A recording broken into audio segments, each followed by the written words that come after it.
होइन साथी हो, सुकुम्बासीमा डोजर चल्दाखेरि छाती थाप्नु जाने आर्यन राई र हर्क साम्पाङ कहाँ छन् हौ? ए राणाको बान कहाँ छ भनेर नेपालमा आइज न, भेटिहाल्छ नि मामबागा। त त्यहाँ साउदी अरबमा बसेर कहाँ छ भनेर भन्छस्।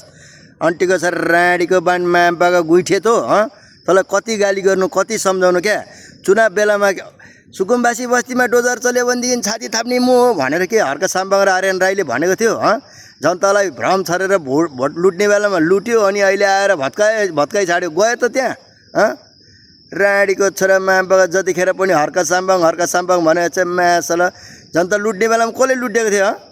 सहकारी लुट्यो, दुनियाँ लुट्यो, तर फेरि आएर के अरे भोट लुट्यो, त्यहाँबाट अन्तिममा आएर सुकुम्बासीलाई हटाइ छाड्यो होइन। मामबागा राणीको बान नचाहिने कुरा गर्छ। चुनाव बेलामा कसले बोलेको थियो? यहाँ हेर त, यहाँ सुन त। डोजर चलेछ भने डोजरभन्दा पहिला म छाती थापेर बस्छु नि, किन चिन्ता गर्नुहुन्छ? सुनिस्, यो कुन चाहिँ हर्क साम्पाङ र आर्यन राई थियो कि तेरो बाउ हो राणीको छोरा? मामबागा खाते मासल एडिबीको ऋण ल्याएर सुकुम्बासीको नाउँमा कोलाई भात खुवाइरहेको छ अहिले होटलमा मामबागा।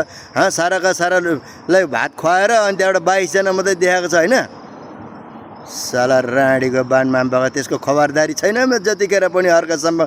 तैँले के सोचेको छस् हो हर्क साम्पाङलाई? मामबागा त नेपाल आउँछु भन्दैछ, कति तारिकको तेरो फ्लाइट छ नेपाल आउने भन है। मामबागा तँलाई एयरपोर्टमै स्वागत गर्छ, बुझिस्? नेपाल कहिले आउने हो, तेरो टिकट कहिलेको छ भन्। तँलाई नेपालमै तैँले छ नि यति प्रचार प्रसार गरेको छ कि हर्क साम्पाङको, त्यसको बापतमा तँलाई स्वागत गर्नका लागि फुलमाला खादामाला लिएर बस्नेछ। खबर गरेर मात्रै आइज, लुकेर नआइज। मामबागा त मर्दको छोरा भने मेरो फ्लाइट हुँदैछ भोलि बिहान अथवा अहिले 2 घन्टा पछि भनेर खबर गर मामबागा, बुझेस्? यति कुरा चाहिँ गर, तेरो हिम्मत छ भने।